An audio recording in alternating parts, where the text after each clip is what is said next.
면역력 추리 소설처럼 너무 재밌는 거예요. 사람들이 급하지 않으면 풀겠어요, 이수빈님의 숙제를. 그죠? 사람에 대해서 깊이 알아가야 되는 거예요. 맞아요. 두 번째, 면역에 중요한 게 주세요. 네. 스트레스는 어때요? 면역에? 네. 나만 2주간 죽을 뻔했어요. 이렇게 이해는 잘하는데. 사랑하는 구독자 여러분, 사실 요즘에 이렇게 사실 집에만 있고 두려워하고 불안하고 그러잖아요. 그런 가운데 한 단어가 머릿속에 계속 머무르는 거예요. 그래서 제가 얼마 전에 이런 말씀 드렸어요. 하루 면역력을 길러라. 하루 면역력. 인생에 삶에도 면역력이 필요하다. 그래서 집안에 면역력 있는 한 사람만 있으면 살아남는다. 나와! 괜찮아. 밥 먹어. 소리 지르는 씩씩한 엄마. 면역력 센 엄마 하나만 있어도 집안이 일어난다고. 그처럼. 그래서 제가 면역력이라는 키워드를 갖고 계속 찾았어요. 이거는 내가 삶의 면역력을 말한다면 진짜 몸에 대한 면역력을 제대로 말해줄 수 있는 의사 선생님이 없을까? 그래서 제가 샅샅이 뒤졌죠. 그러다가 내가 딱 원하는 제목인 거예요. 면역력을 처방합니다라는 책이 있는 거예요. 그래서 제가 또 추진력 하면 김미경이잖아요. 얼른 막 다 읽었는데 세상에 이게 무슨 면역력 추리 소설처럼 너무 재밌는 거예요. 그 어떤 얘기보다도 가장 필요한 얘기가 되겠구나 싶어서 제가 어렵사리 전화했어요. 그래서 급히 정말 며칠 만에 막 스케줄 만들어서 오셨습니다. 자, 옆에 계신 분은 바로 여러분께 몸에 대한 면역력을 제대로 한번 쫙 깔끔하게 정리해 주실 바로 우리의 이쁘고 친절하신 면역력 의사 선생님 정가영 선생님이십니다. 오늘 인사 좀 하세요, 우리 구독자분들한테. 네, 안녕하세요. 저는 가정의학과 전문이고요. 3살, 6살 아이를 키우고 있는 워킹맘이기도 하고 기능의학을 주로 공부해서 면역력에 대한 책을 출간한 의사 정가영이라고 합니다. 네, 반갑습니다.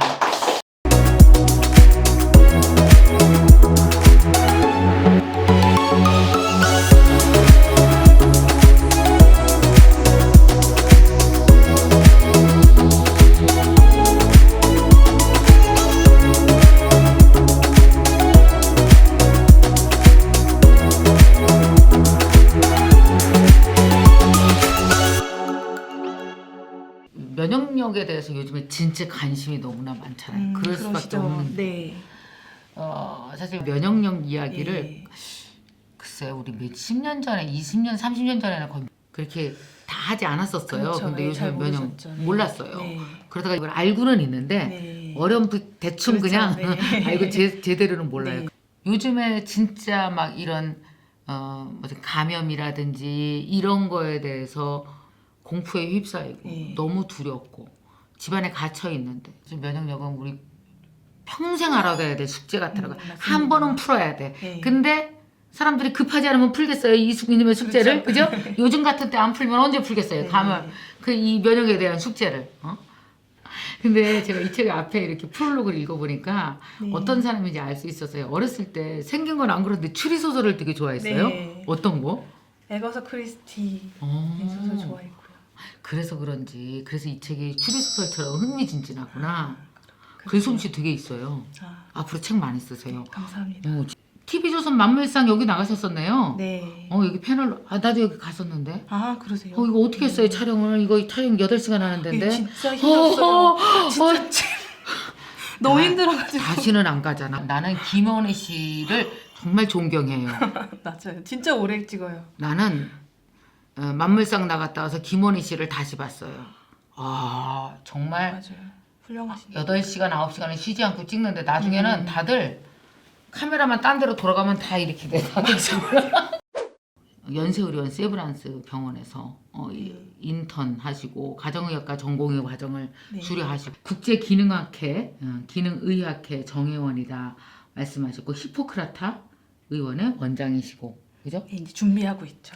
아직 아. 개원은 이제. 병원 이름이 뭐예요? 이게? 왜 이렇게 이름이 어려워? 히포크라테스가 예. 이제 말씀하신 여러 가지 중에 네. 제가 추구하고자 하는 그런 의학의 어떤 본질이라고 해야 이런 거랑 좀 일맥상통하는 어떤 부분이 말이에요? 있어가지고요. 치료는 의사가 하지만 진짜 낫게 하는 것은 그 사람이 가진 자연 치유력. 그게 바로 네. 면역이네. 네, 그쵸. 그거를 되게 많이 강조를 하셨더라고요. 환자를 대할 때 질병에 집중하지 말고 질병을 보지 말고 사람을 봐라. 그 얘기를 히포크라테스에서 따가지고 히포크라타 그래서. 의원으로. 네. 그럼 그렇죠. 상담이 예. 꽤 하시겠네요, 이거는. 네, 상담이 되게 메인이고요. 아. 길어요. 그리고 상담 오시기 전에 설문지도 저희가 받아서 그분의 이제 엄마가 이분을 뭐 자연분만으로 낳는지 아니면 뭐 제왕절개 했는지부터 저희가 조사를 해가지고 이분이 현재 갖고 있는 증상이나 질병이 어디서 출발이 됐는지를 추리소설에서 그 탐정들이 추리하듯이 그렇게 진료를 하는 병원. 아니 초등학교 때 추리소설 이런 걸 이렇게 써먹으시나 그래? 재밌네. 기능의학은 증상에 대한 처방을 주는 게 아니라 원인을- 사람에 대해서 깊이 그쵸. 알아가야 되는 거네요. 맞아요. 예. 그렇구나. 어우 신뢰간다. 나 가야겠어. 자 그러면 이제 본격적으로 우리 다들 궁금해하시는 면역에 대해서 네. 한번 좀 얘기를 해봤으면 좋겠어요. 면역에 대해서 제가 너무나 궁금했던 거 한번 좀 말씀을 드리면은 실제로 왜 병원 가면 뭐 면역이 떨어져서 걸렸다는 게 한두 개가 아니에요. 뭐 네. 이게 몸살도 면역이 떨어졌다는 신호다 하셨고 뭐 입병 같은 거 네, 그렇죠. 어디에 뭐가 이렇게 뭐 종기 같은 것도 나고 뭐 튀어나오고 뭐 그죠 네, 여기 그렇죠. 입 막 부르트고 이러잖아요. 네. 감기 뭐 등등 여러 네. 가지가 다 면역이 떨어져서 왔다고 얘기를 하는데 자 그렇다면 먼저 면역이 우리 몸에서 그렇게 중요한 역할들을 하는 거예요? 면역이 뭐라고 봐야 돼요? 사실 면역 시스템이 우리 몸을 지켜주고 생존하도록 만들어주는 그런 자동 시스템이에요. 그러니까 이게 자동 없으면 시스템. 네. 우리 몸이 이 면역력이 없으면 네. 생존 자체가 불가능하다고 보시면 돼요. 음, 면역력이 하는 일은 네. 크게 두 가지를 보시면 되는데 네. 일단은 외부로부터 오는 그런 감염을 일으키는 바이러스, 박테리아, 곰팡이균 이런 것들로부터 우리 몸을 네. 지켜주고 또 내부에서 생기는 암세포들 있잖아요. 네. 그러니까 잘못 만들어진 세포가 이제 암세포가 되는데 그런 암세포들을 발견해서 없애주는 역할을 또 동시에 하고 있어요. 그러니까 외부로부터 온 적과 내부에서 생기는 적을 모두 감시하고 그 생기자마자 바로바로 없애주는 그 역할을 면역 체계가 하고 있는 거죠. 아까 되게 중요한 거 외부에서 오는 어떤 그 뭐 잘못된 그 세포라든지 바이러스라든지 이런 그렇죠. 거로부터 우리 막아준다고 했지만 그렇죠. 예. 내부 안에서 잘못된 세포, 그 암세포가 더 커지기 전에 이게 면역이 없어지기도 해요 자연스럽게. 그렇죠. 예. 그래? 지금 그 일이 일어나고 있어요. 지금도 그렇죠. 특히 잘 때. 잘 싸우게? 잘 자야 돼요. 예. 그 면역에서 중요한 게 수면이에요. 보니까 기능의학이라고도 하고 면역학이라고도 하는데 면역학 이걸 따로 연구하는 학문이 있다고? 그게 뭐야? 이렇게 궁금해할 것 같아요. 면역학은 사실 기초의학 분야예요. 네. 그래서 뭐 생리학, 병리학 뭐 그 중에 하나로서 네. 이제 면역 세포들이 그 인체 내에서 일어나는 일들을 음. 정말 전문적으로 이제 공부하는 그런 학문이 면역학이고 네. 그거를 응용해서 이제 임상의학으로서 이제 체계를 정립한 게 기능의학이죠. 면역에 가장 중요하다고 생각하는 게 먹는 거보다도 최우선을 잠으로 꼽는다고 하셨잖아요. 네. 네, 근데 잠이 면역에만 중요한 게 아니라 네. 우리 모든 세포들은 사람도 그렇잖아요. 일을 하고 나면 쉬어야 되잖아요. 그렇죠. 우리 세포도 우리가 자는 동안엔 얘네들이 성장 호르몬이 멜라토닌하고 같이 나오면서 헌세포, 그러니까 죽어야 되는 세포를 빨리 죽고 이제 새로운 세포가 만들어지고 이런 재생이죠, 말 그대로. 재생. 그런 과정들이 잘 때 일어나는데 잘 자야지 이게 새 세포로 바뀌어서 예뻐지는 거잖아요. 피부가 그쵸. 좋아지고. 근데 못 자고 밤새면 푸석푸석한 게 헌세포가 아직도 있어서 그런 거거든요. 그거랑 동일하게 면역 세포도 쌩쌩한 놈으로 바꿔주는 그게 밤에 잘 때 주로만 일어나기 때문에 그래서 이거는 정말 기초 베이스로서 수면은 꼭 챙겨야 된다. 네. 수면이 되게 중요한 거구나. 예. 참 요즘 같은 때 수면 너무 중요하겠네요. 면역이 있어야 그렇죠. 감염과 싸울 수 있잖아요, 당연하죠. 우리가. 예. 그럼 최고의 예방 중에 하나가 면역력을 기르는데 잠이네요. 네. 그렇구나. 그럼 막 잠 못 자고 계속 쳐다보면서 잠 못 자고 2시까지 이거 보면 안 되네. 그리고 그거 보면서 스트레스 받으면 또 면역력이 떨어지니까. 그래요? 스트레스도 네. 면역력 떨어뜨려요? 네, 직격탄이죠. 스트레스는. 나는 의사들이 스트레스 때문에 이렇게 됐다 그러면 다 할 말 없으면 의사들이 맨날 스트레스 얘기해가지고. 근데 그게 아니네. 네. 그럼 어떻게 자야지 면역력이 잘 생겨요? 그러니까 면역력 충만하게 잠자는 법 알려주세요. 일단은 잠에 드는 시간이 중요합니다. 그래서 밤 10시에 잠드시는 거는 금메달, 11시에 잠드시는 거는 은메달, 12시에 최소한 잠드셔야 동메달이라도 따실 수가 있어요. 그리고 주무실 때 또 중요한 것이 이 빛의 양이에요. 그래서 가장 좋은 거는 정말 안만 커튼 치고 정말 앞이 하나도 안 보일 만큼 깜깜한 상태에서 자야지 멜라토닌이라는 호르몬이 충분히 나오거든요. 예. 고대 생리학 나은식 교수님도 그쵸? 그 말씀 하셨었어요. 네네네. 기초의학에서 나온 얘기니까요. 그렇구나. 예. 그러니까 이게 연구를 해보니 촛불 하나 정도의 빛만 켜 있어도 멜라토닌 호르몬 수치가 떨어진다고. 멜라토닌들이 불 켜 있는 거 알고 쏙 들어가는구나. 네, 그렇죠. 멜라토닌이 잘 나와야지 암세포를 우리 몸에서 암세포가 막 이렇게 생겨난 것들을 그때 막 이렇게 해치우는 거죠. 우리 몸 면역세포들이. 제가 안병동에서 잠깐 이제 근무를 할 때 보면은 암 환자들 보면 이렇게 잠 잘 주무시는 분들이 별로 없어요. 그래서 이게 어떤 원인 중에 하나로서 작용하지 않았나 이런 추측을 좀 해봐요. 네. 그렇구나. 네. 또 잠 못 자는 거는 당뇨로도 연관이 되고요. 그 원인이 돼요? 네. 어쩌다 한번 밤샌 거는 나중에 이제 보상을 할 수 있지만 그 만성적으로 뭐 제 지인분 중에는 뭐 새벽 3시에 잠드는 게 평균 수면 시간대가 평균 3시부터 잠들어서 아침 7시에 일어나서 애들 학교 보내고 막 이렇게 지낸 분이 계세요. 하루 4시간밖에 안 자? 네. 근데 그분이 나중에 식습관이 뭐 나쁘지 않았는데도 당뇨가 오신 거예요. 그래서 왜 이분이 당뇨거지? 나중에 얘기를 들어보니 수면에서 이것이 스트레스로 작용해서 혈당 조절에 문제를 일으켰구나 이 생각이 들어요. 혈당 조절에. 예. 아까 대사 질환들이 그렇죠. 막 그렇지 예, 생기는 대사질환. 거지. 네. 그래서 시골에서 노인들이 장수하는구나. 그렇죠. 맞아요. 그렇게 전기불을 아끼잖아. 네. 사실 전기불 안 쓰는 게 사실 멜라토닌은 제일 좋아요. 해질 때 불이 이렇게 어둑어둑해지니까 멜라토닌이 더 등장하기 굉장히 좋은 환경이에요. 그래서 한 8시, 7, 8시쯤 되면은 이렇게 집에 형광등 같은 거 좀 최대한 끄시고 생활하기 불편하지 않을 정도만 이렇게 노란 불 있잖아요. 약한 불들만 켜놓고 생활하시다가 그렇게 하셔야지 이제 10시에 잠드실 수가 있어요. 시골 계시는 분들이 불 끄고 일찍 자니까 그렇죠. 장수하지. 네. 장수비결이 거기 있었구만요. 그러니까 도시 문명에서 사는 게 네. 좋은 게 없어. 그래서 그럼 내가 안마 커튼을 주문을 해야겠어. 진짜 왜냐하면 왜 이런 생각 들더라고요. 잠자는 동안 예뻐지고 잠자는 동안 뭐 새로운 세포가 생긴다는 건 어차피 잠은 자는 거잖아요. 그렇죠. 그러니까 이게 뭐랄까 이렇게 별 노력 안 했는데 되게 무상으로 뭔가 받은 것 같은. 맞아요. 예. 그래서 잠자는 동안 무엇인가 다 잘 될 수 있도록 시스템을 하는 그렇죠. 건 난 되게 좋은 투자라고 효율적이죠. 생각해요. 네. 그래서 잠에 투자하는 게 중요할 것 같아요. 네.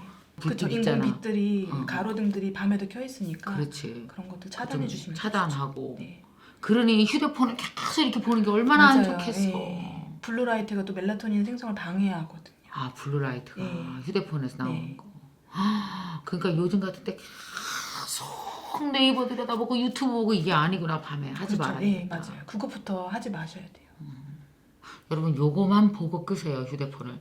요거까지만 보고. 아까 잠 10시에 자라고 했는데 그러면 몇 시간 자는 게 좋은 거예요? 그러면 7에서 8시간 정도 보통 추천을 드리죠.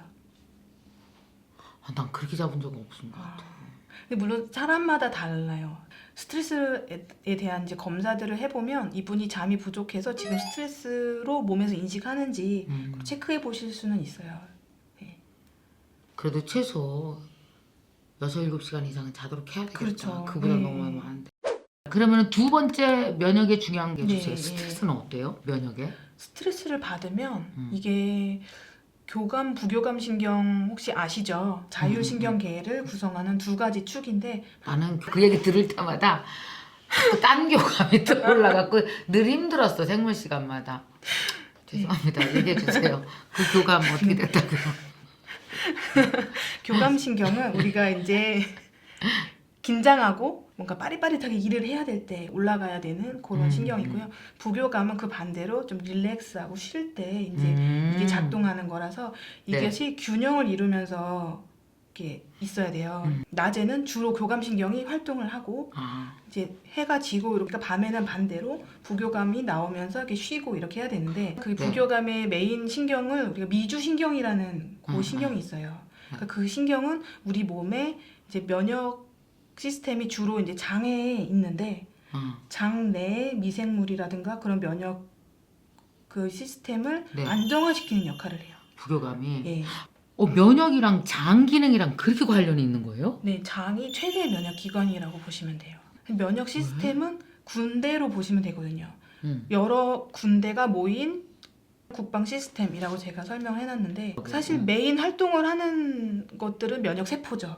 면역 세포들이 가장 많이 모여 있는 곳이 장이더라고요. 그러면은 장을 잘 지켜줘야 되겠네요. 그렇죠. 장을. 네. 그럼 장을 뭘 어떻게 해야 되는 거예요? 그러니까 면역 시스템의 구성 요소를 저는 세 가지로 봤는데요. 네. 그러니까 면역 세포 아까 말씀드렸고 얘네들을 또 군인답게 훈련시키는 아이들이 장내 미생물이에요. 그리고 장을 구성하고 있는 장의 내부에 장내 네. 상피세포라고 하는데 장내 상피세포는 또 그런 그 면역 세포들이 활동하는 걸 서포트해주는 역할을 또 하거든요. 그래서 얘네 삼총사가 건강하게 유지가 돼야 되는데 우리가 스트레스를 받거나 뭐 인스턴트 식품을 많이 먹거나 너무 단 거 위주로 먹거나 그러면 이제 장내 미생물의 생태계 균형이 깨지면서 장내 면역 시스템이 약화가 되는 거죠. 그렇구나. 그러면은 스트레스를 안 받을 수는 없고 어떻게 해야 돼요? 스트레스를 조절하는 방법으로 제가 두 가지를 말씀을 드렸는데 네. 책에서 한 가지는 심호흡이에요. 그러니까 스트레스를 받으면 교감신경 쪽으로 확 올라가거든요. 네네네. 근데 교감신경이 쪽으로 너무 치우쳐 있다 보면은 면역력이 떨어지기 때문에 그 교감신경을 좀 끌어내리고 부교감을 올리는 방법으로 심호흡을 추천을 드려요. 그 인위적으로 그게 그렇죠. 가능한 거예요? 몸을 이완하는 거죠. 그래서 코로 천천히 들이마시고 입을 이렇게 해서 가늘고 길게 그래서 우리도 나도 모르게 한숨 쉴 때 있잖아요. 네. 그게 이제 내 몸에서 자연적으로 이제 부교감을 좀 올리려는 그러니까 너무 긴장되고 힘들 때 우리가 한숨 나오잖아요. 또 하나 뭐 있어요? 스트레스 내리는 방법. 또 하나는 이거랑. 좀 적극적인 이완 요법이 있는데 네. 이거는 독일에 그 어떤 정신과 의사 선생님이 굉장히 오래전에 만드신 아우토겐 이완 요법이라는 게 있어요. 네. 나는 아주 편안하다. 이 문장을 머릿속으로 떠올리시는 거예요. 입 밖으로 내는 건 아니고 근데 자세는 뭐 앉아서도 하실 수 있고 누워서 하시면 더 좋은데 그냥 이렇게 일상 속에서 앉아서 이렇게 기대해가지고 편안하게 이렇게 하면서 눈 감고 나는 아주 편안하다. 나는 아주 편안하다. 두 번을 되뇌이시고 그 다음에 나의 오른팔이 아주 무겁다. 나의 오른팔이 아주 무겁다. 이거를 5번에서 6번 정도 너무 집중해서 생각하지 마시고 그냥 편안하게 그렇게 하시고 그런 과정을 통해서 이제 몸이 더 이완을 시키는 거죠. 부교감을 올리는. 그래서 요거를 가지고 공황장애라든가 고혈압이라든가 여러 가지 질환의 치료 효과가 있어요. 스트레스를 낮추고 이게 면역력을 높이게 되고 네. 그 면역력 높이면 면역세포가 강해져서 그렇죠. 자는 동안 우리가 그렇죠. 모르는 가운데 잘 싸워주는 거잖아요. 감염도 그렇죠. 안 되게. 네. 이미 들어와 있는 것들도 싸워서 없애고 맞아요. 막 면역처럼 우리의 건강을 지켜주는 게 없는 거네요. 맞아요. 진짜. 네. 그죠? 그렇죠. 이렇게 이해는 잘하는데 진짜 나 그래도 이해하는 게 첫 과정이야. 이것도 모르고 맞아요. 헤매는 네. 것보단 낫잖아요. 네. 응? 그래서 아플 때만 병원 가고 면역에 대해서 전혀 신경 안 쓰고 그러는 사람 많으니까. 평소에 이제 관리를 하셔야 되는 거죠. 여기 보니까 우리 왜 면역이 떨어졌다는 신호를 잘 캐치하고 그때 정신 차리라고 이렇게 말씀해 네. 주셨더라고요. 보니까 예를 들어 몸살도 그게 면역이 떨어졌다는 신호인 거죠. 그렇죠. 예. 얼마 전에 제가 다 같이 굴을 먹었는데 네. 다른 사람 다 멀쩡했어요. 네. 나만 2주간 죽을 뻔했어요. 먹는 대로 다 토하고 먹는 대로 다 설사나고 위경련이 장과 위경련이 동시에 오는데 너무 아프고 그래서 거의 2주 내내 죽만 먹어갖고 아이고. 되게 힘들었는데 그러니까 이제 그 중에 한 친구가 이제 나보고 대표님이 너무 피곤해서 면역이 떨어져서 대표님만 더 심했던 거 아닌가. 그래서 내가 택도 없는 소리 하고 있어. 그랬는데. 그게 이제 그 음식 속에 어떤 병원균이 있었는데 모두에게 감염을 일으킬 만큼 높은 농도로 있지는 않았던 거죠. 사실 우리가 먹는 음식에 다 네. 병원균들이 섞여 있어요. 있는데 그런데 그거에 대해서 누군가는 과민한 반응을 일으키고 누구는 괜찮고 누구는 뭐 약간 반응을 일으키고 넘어가고 그거는 내 안에 장내 미생물이 그것에 대항해서 충분히 싸우지 못한 경우인 거예요. 그러니까 면역력이 떨어져서라는 말이 어떻게 보면 맞는 말이죠.